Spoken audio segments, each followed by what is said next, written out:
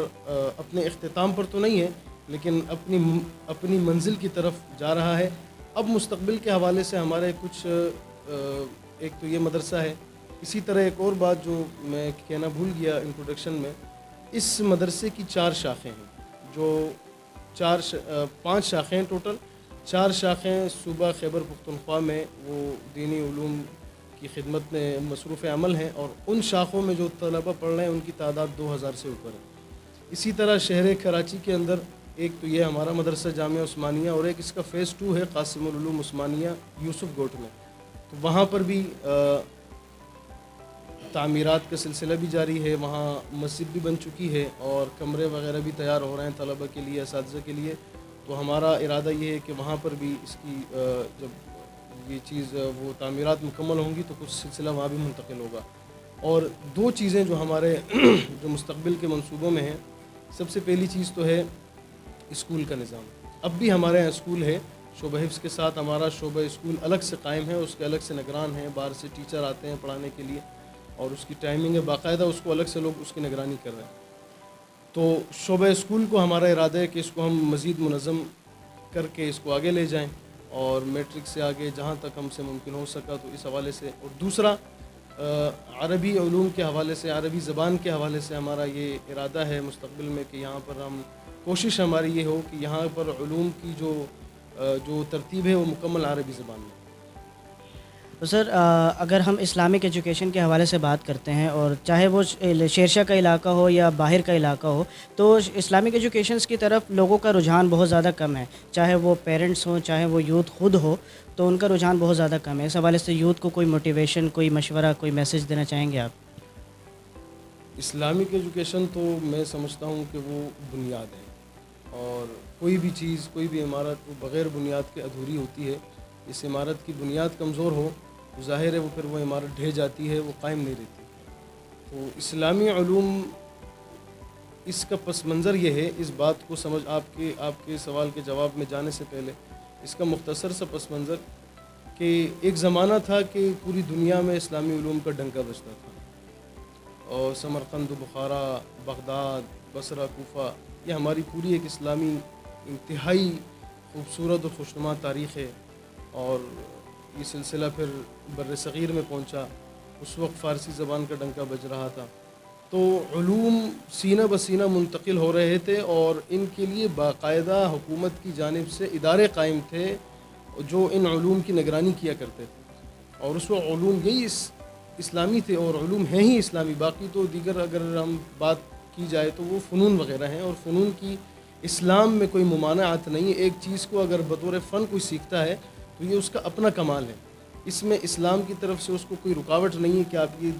یہ فن سیکھیں یا نہ سیکھیں۔ لیکن بدقسمتی سے جب سے بر صغیر میں یہ سلسلہ آیا، اور پھر اس کے بعد جب ہمارا ملک یعنی ہندوستان دو لخت ہوتا ہے، تو ہم پاکستان میں آتے ہیں اور دیگر لوگ وہاں چلے گئے، تو اس وقت سے انگریز نے اور مغربی طاقتوں نے ایک اسکیم کے تحت، ایک گیم پلان کے تحت لوگوں کے دلوں میں اسلام کے منافی تصور پیش کیا، اور اسلام کی تصویر کو مسخ کر کے دنیا کے سامنے رکھا۔ اس کا نقصان یہ ہوا کہ اب تاثر یہ دیا جاتا ہے کہ بھائی جو آدمی دین سے تعلق رکھتا ہے اور جو دین سے وابستہ ہے تو وہ کھائے گا کہاں سے؟ وہ اگر دینی علوم سیکھے گا تو یا تو وہ مسجد کا امام ہوگا یا وہ مؤذن ہوگا یا پھر وہ قاری ہوگا مدرسے کا، تو وہ کھائے گا کہاں سے؟ تو اس حوالے سے یہ بات تو میں بڑے ذمہ داری سے کہہ سکتا ہوں کہ آج تک پوری تاریخ گواہ ہے، کوئی ایک ایسا واقعہ نہیں ہو سکا کہ جس میں کسی دینی مدرسے کے طالب علم نے حالات سے تنگ آ کے خودکشی کی ہو یا کچھ ایسے اس پر مسائل آئے ہوں کہ وہ اپنا پیٹ نہ پال سکا ہو۔ لیکن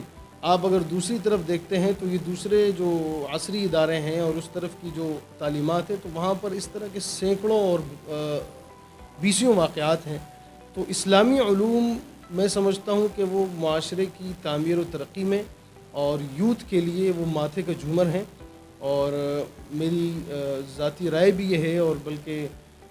ذاتی رائے سے ہٹ کر وقت کی ضرورت ہے کہ ہم اسلامی علوم سے اپنے آپ کو آراستہ کریں، کیونکہ جس طرح کے چیلنجز کا ہمیں سامنا ہے، جس طرح کے مسائل آنے والے ہیں، جس دور میں ہم داخل ہو رہے ہیں، تو یہ ایک ایسا دور ہے کہ اس دور میں جس کے پاس علم ہوگا تو وہ بچے گا، جس کے پاس علم کی طاقت ہوگی تو وہ سامنے دلیل کی قوت سے سامنے والے کو زیر کر سکے گا، وگرنہ اگر ہم نے اپنے آپ کو ان علوم سے دور رکھا تو میں نہیں سمجھتا کہ تاریخ پھر کبھی ہمیں معاف کرے۔ تو سر، شیرشاہ یوتھ کونسل کی جانب سے بس یہ تھوڑی بہت کوششیں ہیں کہ ہم اپنے نوجوانوں کو سیدھا راستہ دکھا سکیں اور انہیں بتا سکیں کہ کیا کیا چیزیں بہت زیادہ امپورٹنٹ ہیں، اسی طرح جیسے کہ Islamic education it is very important. تو شیرشاہ یوتھ کونسل کے لیے کیا مشورہ ہے کہ وہ کس طرح سے نوجوانوں کو راغب کر سکتی ہے اسلامک ایجوکیشن کی طرف بھی، جس طرح کہ وہ باقی کی ایجوکیشنز کی طرف راغب ہیں؟ شیرشاہ یوتھ کونسل، سب سے پہلے تو میں اس یوتھ کونسل کے قیام کا بھی خیر مقدم کرتا ہوں، اور جس انداز سے، جس رفتار سے یہ آگے بڑھ رہے ہیں، اور شیرشاہ کی چاہے وہ جس حوالے سے بھی ہوں، معاملات ہوں، مسائل ہوں، عوامی مسائل ہوں، معاشرتی آگاہی ہو، تو اس میں سمجھتا ہوں کہ شیرشاہ یوتھ نے سالوں کا سفر دنوں اور مہینوں میں طے کیا ہے۔ تو اس حوالے سے تو میں انہیں خراج تحسین بھی پیش کرتا ہوں، اور امید کرتا ہوں کہ انشاءاللہ یہ سلسلہ مستقبل میں بھی اسی طرح جاری رہے گا۔ باقی آپ نے سوال کیا کہ ان کو لوگوں میں یہ اویرنیس اور آگاہی کس طرح پیدا کی جائے، تو یہ دور ہے ترقی کا، اور زمانہ اتنا ترقی پذیر ہو چکا ہے اور ترقی اس انداز سے جاری ہے کہ ہم نہیں سمجھتے کہ ہم کسی کو یہ سمجھائیں کہ یار آپ اپنے آپ کو دین سے آراستہ کریں، اس لیے کہ دین ہماری ضرورت ہے، اور اگر ہم نے دین کو ضرورت نہیں سمجھا تو میں نے جیسے پہلے کہا کہ اگر دین کو ضرورت نہیں سمجھیں گے تو پھر جس طرح کے حالات آ رہے ہیں، جس طرح کے چیلنجز ہیں، تو ان سے نمٹنا ہمارے لیے ناممکن ہو جائے گا۔ تو لوگوں میں آگاہی پیدا کرنے کے بہت سے طریقے ہیں، جس طرح شیرشاہ یوتھ نے اپنا سفر شروع کیا، اور وہ بنیادی مسائل جن کی طرف عام آدمی کیا کہ جو مقننہ ہے اور جو اس کے ذمہ دار ہیں ان کا ذہن نہیں جاتا، وہاں تک شیرشاہ یوتھ کونسل نے وہاں آگاہی پہنچائی اور لوگوں میں ایک شعور بیدار کیا کہ اگر ہم اگرچہ تعداد میں کم ہیں اور قوت میں کم ہیں، لیکن ظاہر ہے جب انسان کسی عمل کی ابتدا کر لے تو پھر آگے کا سفر اللہ تعالیٰ اس کے لیے آسانیاں پیدا کرتا ہے۔ تو لوگوں میں آگاہی پیدا اسی طرح ہو سکتی ہے کہ ہم انہیں دینی علوم سے روشناس کرائیں، انہیں ہم اپنی اسلامی تاریخ پڑھائیں۔ ہمارا جو نوجوان طبقہ ہے بدقسمتی سے وہ ہماری اسلامی تاریخ سے ناواقف ہے۔ جب وہ ناواقف ہے تو ظاہر ہے وہ زمانے کی ظاہری چکا چون، زمانے کی ظاہری زیب و زینت اور حالات کو دیکھ کر کے وہ اس سے متاثر ہو جاتا ہے۔ جب وہ متاثر ہوتا ہے تو اس کا نقصان یہ ہوتا ہے کہ اس صورت میں پھر جو اس کا مقصد ہے، جو اس کا مشن ہے، جہاں تک اس نے پہنچنا تھا وہ وہاں تک نہیں پہنچ پاتا۔ تو اس حوالے سے اگر شیرشاہ یوتھ اگر آگے بڑھنا چاہتی ہے اور کام کا ارادہ رکھتی ہے تو اسے پہلا اسٹیپ یہ اٹھانا ہوگا کہ ان ذہنوں کو کہ جو اپنی تاریخ سے نابلد ہیں، جو اپنے اسلاف کے کردار، تاریخ اور اسلامی علوم کی تاثیر سے نابلد ہیں، ان تک پہلے یہ پیغام پہنچے۔ جب یہ پیغام پہنچ جائے گا تو میرے خیال میں پھر کوئی ایسی رکاوٹ نہیں ہوگی جو ان کو دینی علوم سے آراستہ ہونے سے روک سکے۔ تو سر میرا اگلا سوال آپ سے یہ ہے کہ جیسے کہ آپ بہت اچھی طرح جانتے ہیں، ہم سب اچھی طرح سے جانتے ہیں کہ مہنگائی کا دور ہے اور بہت زیادہ مہنگائی ہے، تو اس مہنگائی کے دور میں مدرسے کے اخراجات نکالنا اور اساتذہ کرام کی سیلریز نکالنا، یہ تمام چیزیں آپ کس طرح سے کنٹرول کرتے ہیں اور کس طرح سے ان کے اوپر آپ قابو کرتے ہیں؟ آپ کے اس سوال کے جواب سے پہلے ایک مختصر تمہید کے ذریعے بات رکھوں گا کہ جس طرح ایک انسان اپنی زندگی کی بقا کے لیے خوراک، پوشاک اور دیگر چیزوں کا خیال رکھتا ہے، اسی طرح ایک حقیقی مسلمان اپنی اسلامی شناخت، اپنے ملی تشخص کو برقرار رکھنے کے لیے وہ تگ و دو کرتا ہے اور کسی بھی صورت وہ اس پہ کمپرومائز نہیں کر سکتا۔ ایک مسلمان بھوکا تو رہ سکتا ہے، اپنے آپ کو تکلیف میں رکھ سکتا ہے، لیکن وہی مسلمان اپنے ایمان پر، دین پر کمپرومائز نہیں کر سکتا۔ آپ جیسے آپ جانتے ہیں اور یہ ایک حقیقت ہے کہ جب سے اسلام پھیل رہا ہے اور اسلام کا ڈنکا جب بجا، اس وقت سے لے کر آج تک اس کی رکاوٹیں اس کے مقابلے میں آتی رہیں اور ہمارے ملی تشخص کو اور تہذیبی شناخت کو مجروح کرنے کے لیے بہت سارے حربے استعمال کیے گئے۔ تو اگر اس وقت جو یہ سلسلہ پورے ملک اور دنیا میں شہر شہر، گاؤں گاؤں، محلہ محلہ اگر یہ دینی علوم کی ترویج کا سلسلہ پھیلا ہوا ہے، تو وہ اس پرفتن دور میں بھی انہی دینی مدارس کا فیضان ہے جو کہ پوری آب و تاب کے ساتھ جاری ہے۔ اب جہاں تک آپ کا سوال ہے کہ ان دینی مدارس کی ضروریات اور معاملات، تو ظاہر ہے اتنا بڑا سیٹ اپ ہے، اتنے بڑے معاملات ہیں، تو یہ بھی کوئی ان کی ضروریات ہوتی ہوں گی، کیونکہ یہ بھی اسی طرح کے انسان ہے جس طرح کے ایک عام آدمی ہوتا ہے۔ ان کی بھی خوراک، پوشاک، لباس، مختلف ضروریات ہیں اور ان کو پورا کرنا یہ اس سے بڑا چیلنج ہے، کیونکہ نہ این جی اوز ہماری پشت پر ہیں، نہ حکومت ہماری پشت پر ہے۔ خالص للہ فی اللہ، اللہ کی جو غیبی مدد اور جو علماء کا اخلاص اور جو ان کے ذمہ داران ہیں ان کی بھاگ دوڑ کا نتیجہ ہوتا ہے، جو بیچارے پورا سال کا یہ نظام اس کو چلاتے ہیں اور اس سلسلے کو آگے بڑھاتے ہیں۔ میں سمجھتا ہوں کہ موجودہ دور میں جہاں ہر طرف سے ہماری تہذیب پر حملہ آور ہیں لوگ، ہمارے شناخت کو مجروح کیا جا رہا ہے، تو ایسے میں ان دینی مدارس کا دست بازو بننا یہ وقت کی ضرورت بھی ہے اور ہمارا ایک دینی، ایمانی اور اخلاقی فریضہ بھی ہے کہ وہ ادارے جو ہماری نظریاتی سرحدات کے محافظ ہیں، وہ ادارے جو علوم نبوت کی چھاونیاں ہیں، ان اداروں کی ضروریات کو بحیثیت مسلمان اپنی ذمہ داری سمجھتے ہوئے ہمیں ان کا احساس بھی کرنا ہے اور اس کا ادراک کرتے ہوئے ان ضروریات کو پورا کیا جانا اور اس کے لیے اپنی تمام تر کوششوں کو بروئے کار لانا، یہ فریضہ بھی ہے اور وقت کی ضرورت بھی ہے۔ تو جیسا کہ آپ نے سوال کیا، تو اب دینی مدارس میں سب سے بڑی جو مشکل ہوتی ہے ان کو کہ ان بیچاروں کا جو بجٹ ہوتا ہے، اب جیسے آپ نے نوٹ کیا ہوگا کہ پچھلے 5-6 سالوں سے جو چرم قربانی کا سلسلہ ہے، جہاں اور یہ وہ چیز تھی جو مدارس کی آمدن کا بہت بڑا ذریعہ تھی۔ اب پتہ نہیں اس کو سازش کہیں یا کیا کہیں، بہرحال اللہ بہتر جانتا ہے، اس سلسلے کو روک دیا گیا۔ وہ قیمت اتنی نیچے آ گئی ہے کہ اب دینی مدارس والے بیچارے، اب وہ صرف جو عام آدمی کی، جو ایک عام آدمی قربانی کرتا ہے، اللہ کے راستے میں جانور قربان کرتا ہے، تو وہ اس کی قربانی ضائع ہونے سے بچانے کے لیے بس وہ اقدام ہے، باقی ان کو اس سے کوئی فائدہ کوئی وہ نہیں، بلکہ الٹا نقصان ہوتا ہے۔ تو میں سمجھتا ہوں کہ جس طرح اس ادارے کو دیگر ادارے ہیں، تو جہاں جہاں پر جو ادارے ہیں،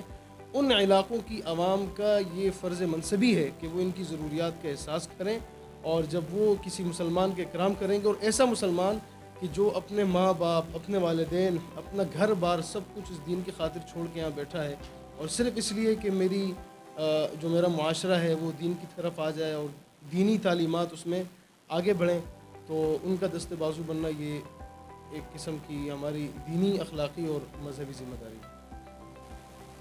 sir thank you so much